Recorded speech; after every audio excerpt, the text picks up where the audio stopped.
Olá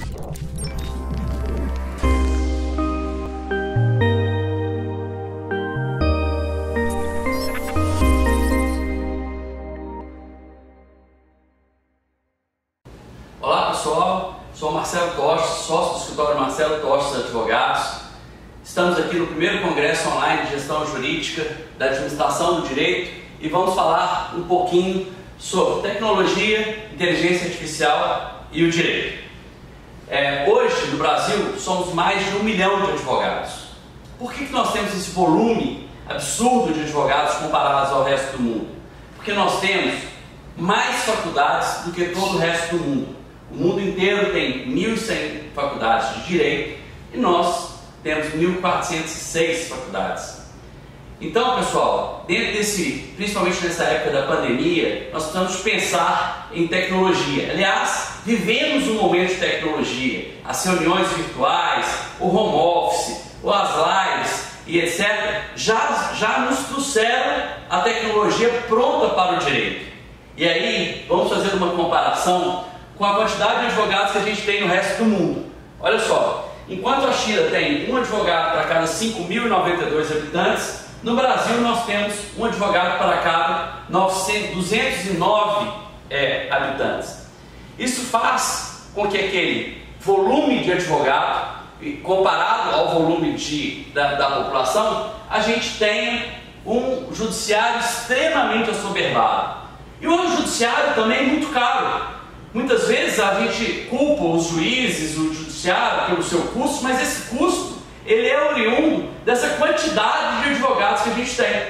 Então hoje no Brasil o judiciário custa 1,3% do PIB. Isso significa, pessoal, mais de 100 bilhões de reais é o custo do nosso judiciário federal. E olha que eu estou falando apenas de Justiça do Trabalho e Justiça Federal. Comparando aos outros países, o percentual de gasto da Justiça ele é muito menor. E por que isso? Porque na verdade não nos ensinaram a resolver conflitos através de meios mais modernos, de meios alternativos de solução de conflito, como arbitragem, como mediação, que eu acho que são novas áreas que estão em franco crescimento. Até mesmo porque, se a gente não adotar essas novas formas de solução de conflitos, nós nunca vamos reduzir esse volume absurdo de 100 milhões de processos. Nós temos muito mais processos do que o resto do mundo inteiro juntos. Ou seja, não é nada razoável. Vamos assistir agora um pequeno vídeo que eu acho que fala muito bem a respeito dessa modernidade, de como é que nós estamos, da necessidade de adaptação.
informada sobre tudo do que ter aquela velha.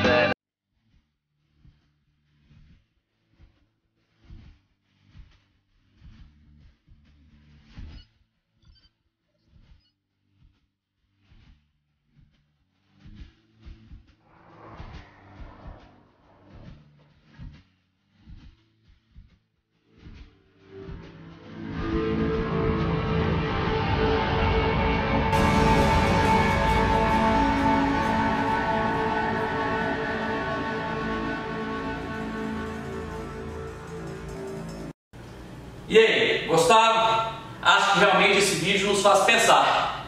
Nos faz pensar em como é que nós queremos ser o advogado do amanhã. Como é que a nossa profissão, que é uma profissão tão estática, uma profissão tão formal, vai conviver com esse mundo da modernidade. Já temos aí na era digital, tem sido muito falado como característica dessa era digital, que ela é não linear, ela é conectada, ou seja, todas as áreas estão interligadas, multidisciplinar. Nós precisamos saber não só mais do direito, precisamos ter conhecimento da área tributária, precisamos ter da área contábil, da área administrativa e também da área de tecnologia.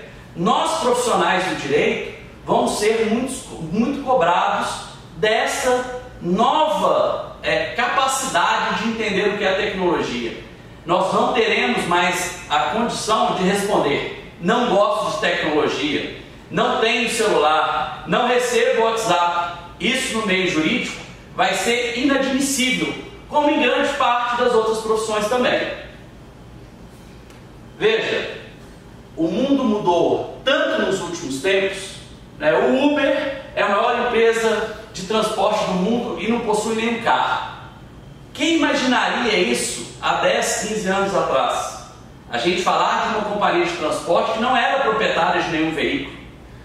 O Facebook, maior empresa de comunicação de mídia do mundo, e não cria conteúdo.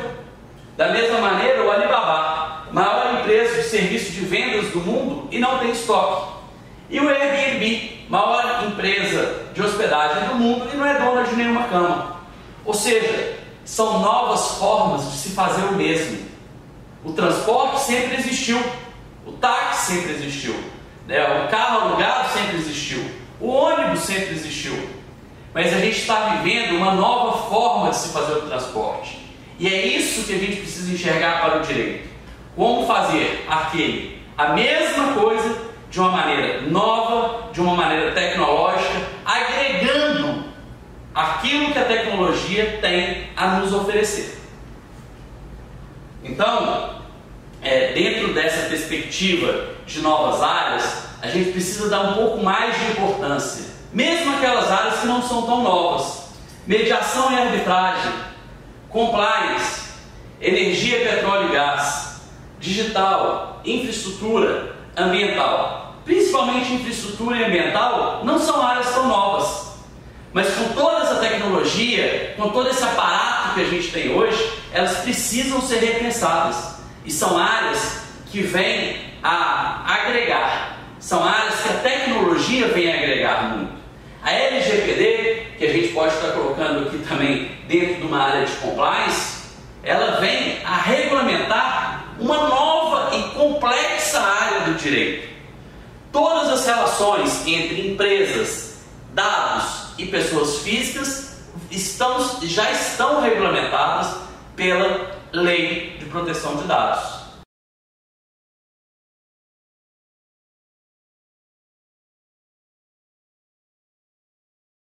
Com a aprovação da LGPD, temos uma nova área, uma área importantíssima que vai regular a proteção de dados entre empresas e pessoas físicas. Realmente, a gente tem o nascimento de uma nova área, importantíssima quando a gente fala de tecnologia.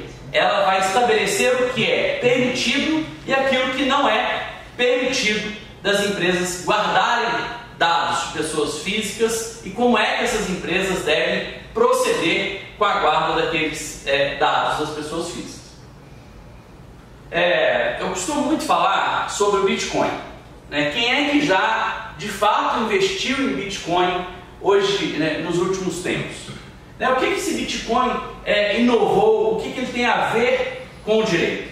O que eu costumo falar é que o nosso direito, ele geralmente muda depois que as coisas de fato acontecem.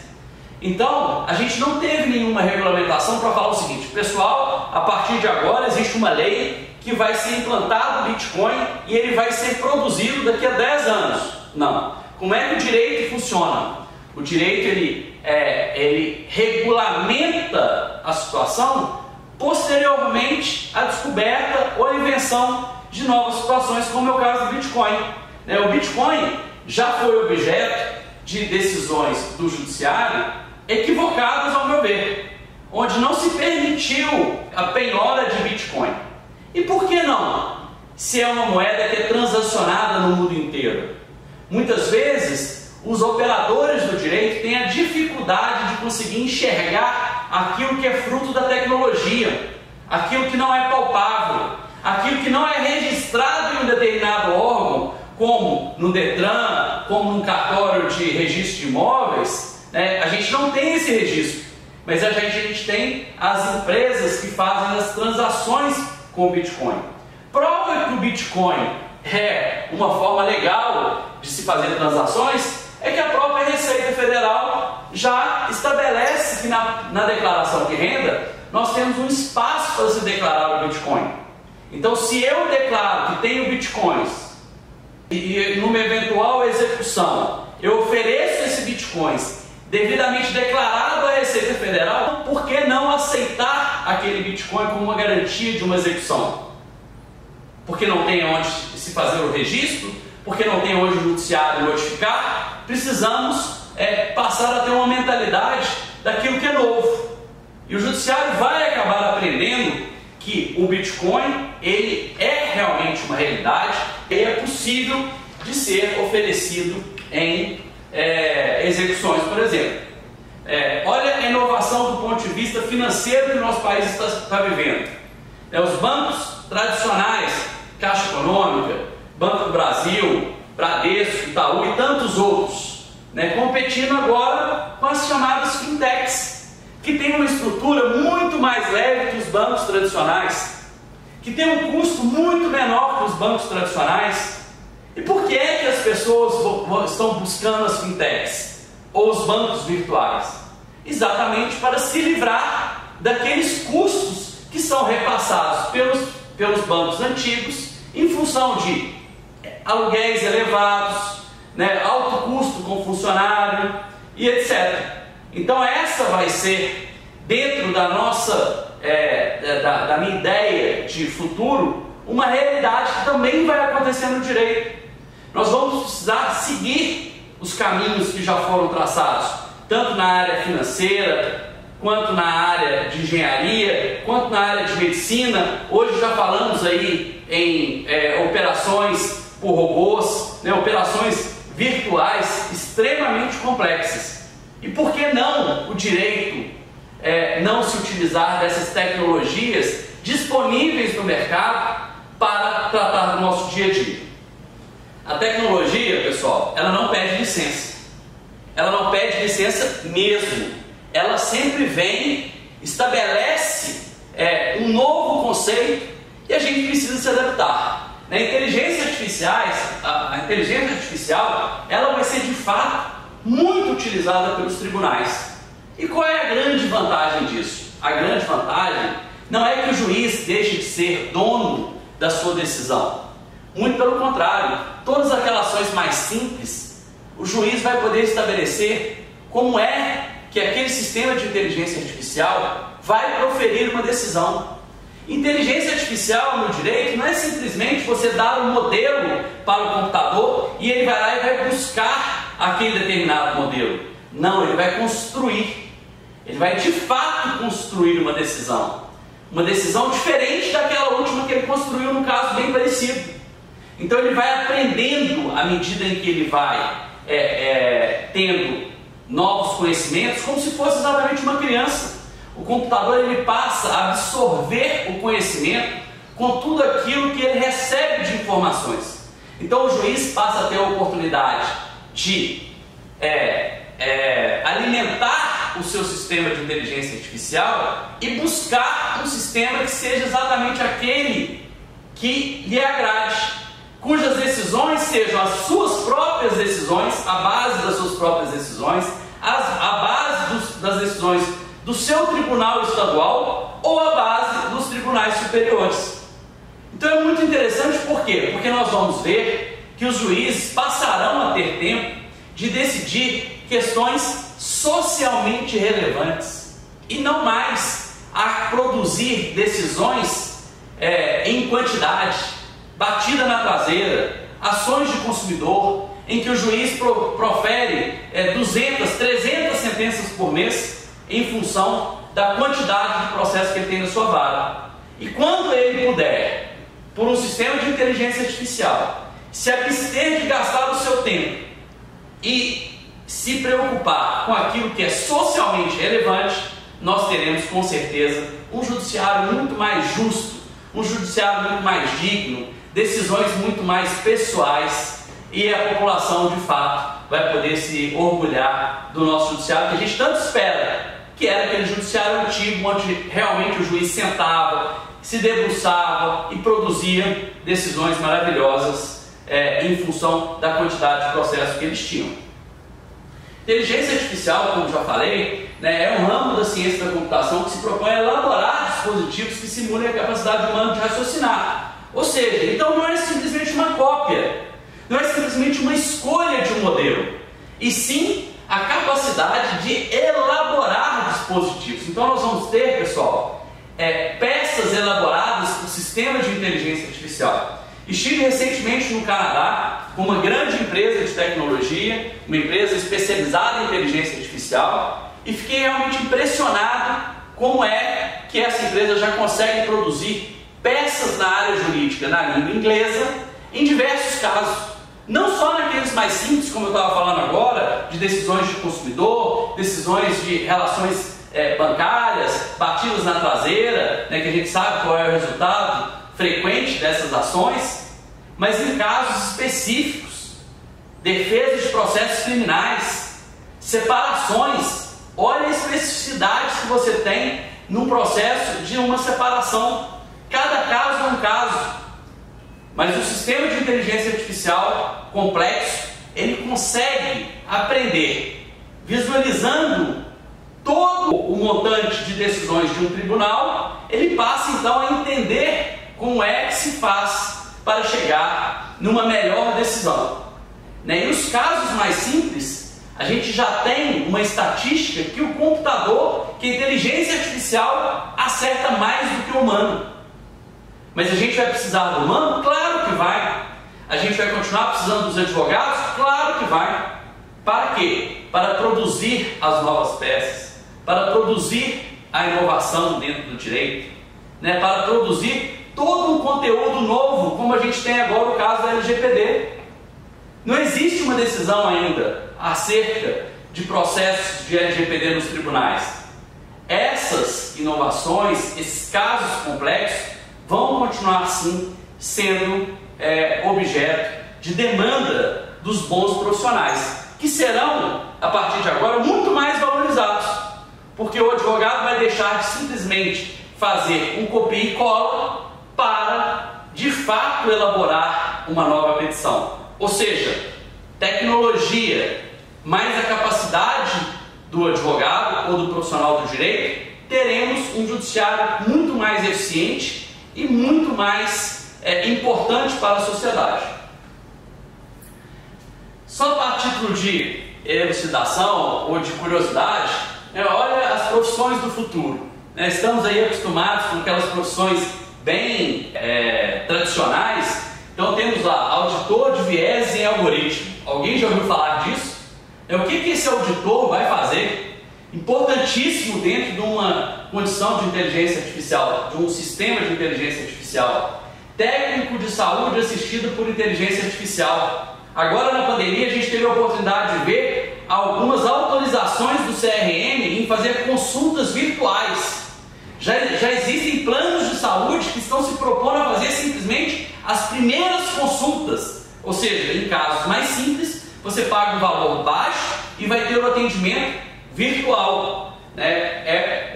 Como um caso desse técnico de saúde assistido por inteligência artificial. O conversador, consultor em fazendas verticais, diretor de portfólio de genoma, arquiteto das marés. Então não é de se espantar. A cada dia a tecnologia vai nos trazer uma nova oportunidade. Não significa que a tecnologia vai acabar com os empregos. Os empregos vão ser alterados. As oportunidades também na área jurídica também vão ser alteradas. Vão ser oportunidades novas. Aquelas pessoas que se ocupavam simplesmente do copia e cola dentro da área jurídica, essas vão ser realmente dispensadas. Não vão existir mais as pessoas que vão simplesmente fazer o copia e cola. Nós teremos novas oportunidades, como por exemplo, aquela pessoa que entende de tecnologia e também entende do direito, que vai ser, por exemplo, a jurimetria, que é tão buscada, que tanto interessa as empresas. As empresas hoje querem saber exatamente o que um processo significa dentro do seu departamento financeiro. Qual será o impacto daquele processo dentro do seu departamento financeiro? E para isso, o profissional que se forma em direito vai ter que conhecer de jurimetria. Então, o que vamos esperar do advogado do futuro? O advogado como contratador e idealizador de medidas preventivas, simplesmente isso? O advogado vai ser cobrado por produtividade, eficiência, principalmente transparência. Não dá mais para se fazer aquela advocacia, que não seja transparente. A qualificação das informações a serem analisadas, que é o que eu estava acabando de falar da jurimetria. Muito importante a gente não só conduzir o processo, mas saber o que aquele processo representa do ponto de vista financeiro. Interatividade com cidadãos, empresas e sociedade. A atividade cada vez mais direcionada por dado. Então nós sempre vamos ser cobrados por qualidade, eficiência e agilidade. Isso é o que a tecnologia nos traz.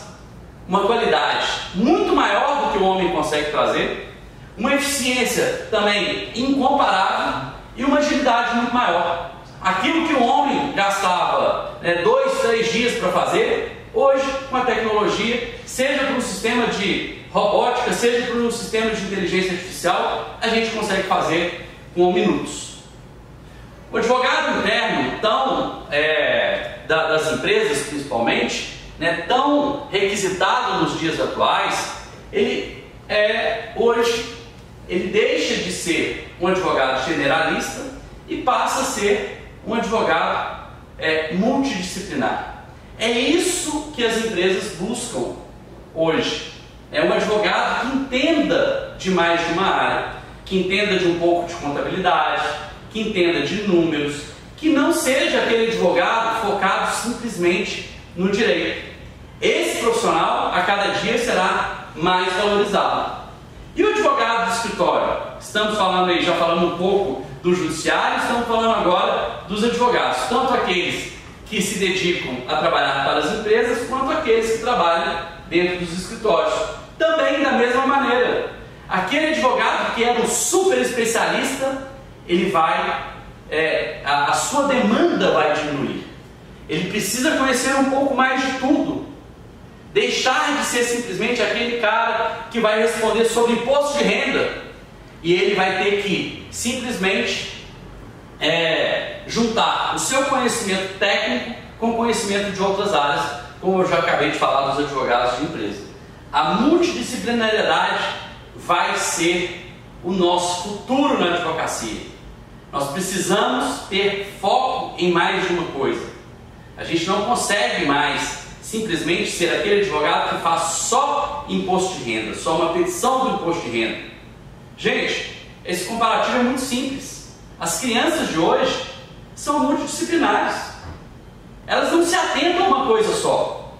Eles estão ali vendo um desenho, conversando no WhatsApp, respondendo um telefonema, ouvindo a mãe chamar. Ou seja, são pessoas que já estão atentas, aquilo ali faz parte do dia a dia dessas crianças. E nós, advogados, também precisamos ficar atentos a essas mudanças, porque nós vamos ser muito cobrados por essa multidisciplinariedade. Estamos na era do chamado 5Is, né, que são essenciais. Essa é uma pesquisa da Deloitte muito interessante. O que nós vamos ser cobrados? Nós vamos precisar de esclarecimento, de inteligência, de intuição, de informação e de integração. E aí sim nós teremos um advogado completo, né, que ele entende o problema desde a constituição do problema até a solução final. E até após a solução final, realmente onde a gente faz a integração, não só da solução do problema jurídico, mas onde ele se encaixa na nossa sociedade. E isso é que é o importante da multidisciplinariedade. Então, pessoal, a visão multidisciplinar integrada ao avanço da tecnologia faz com que a gente tenha um novo mindset, com que a gente pense diferente, com que a gente enxergue o nosso direito de uma maneira diferente. Aquele advogado tradicional, de gravata, né, que está sentado atrás da mesa simplesmente produzindo uma peça, esse advogado vai deixar de ser importante. Ele vai precisar de entender outras coisas, vai precisar de se aliar à tecnologia para que ele seja um advogado completo. E esse é o bacana do momento em que nós estamos vivendo. Esse é o grande diferencial, é a gente pegar todo o conhecimento teórico e aliar aquilo que tem de mais novo na tecnologia. E aí a gente forma um profissional completo que vai ser um profissional super requisitado no mercado. Precisamos então enxergar a tecnologia não como um problema, não como uma disputa de vaga ou uma redução do número de cargos nos escritórios, nas empresas ou no próprio judiciário, mas como uma aliada, como uma facilitadora de tomar as decisões. E aí sim, tecnologia, mais advogado, uma peça bem feita, um trabalho feito mais rápido, a gente consegue realmente ter um sucesso na nossa vida profissional, seja em qual área a gente escolher para trabalhar. Seja um membro do Ministério Público, seja um profissional do Judiciário, seja um advogado de empresa ou escritório. O tempo otimizado, ele vai poder ser utilizado em outras coisas. Aqui nós não estamos falando que a tecnologia vai reduzir o seu trabalho. Muito pelo contrário. Eu costumo dizer que quando a gente teve o invento do fax, né, simplificou a vida? Simplificou muito. E diminuiu o nosso trabalho? Não diminuiu, aumentou. Depois tivemos lá os e-mails. E falaram então que os e-mails seriam uma maravilha, que você não precisaria mais passar o fax, você não precisaria mais mandar cartas, então você economizaria um grande tempo, e aí você teria um tempo de sobra. Muito pelo contrário, passamos a trabalhar muito mais. E o WhatsApp? Nem se fala. Respondemos consultas da hora que acordamos até a hora que vamos dormir. Trabalhamos 2 ou 3, 4 vezes a mais do que na época do fax. Então, gente, o tempo otimizado não significa uma redução de trabalho, e sim um foco maior. Poder debruçar em casos mais complexos e não perder tempo com aquilo que a máquina faz melhor do que nós, humanos. Esse é o recado que eu queria dar para vocês. A tecnologia não é a nossa inimiga, ela é a nossa maior aliada. E com ela nós podemos fazer um direito, um mundo jurídico muito melhor. Um grande abraço e até a próxima.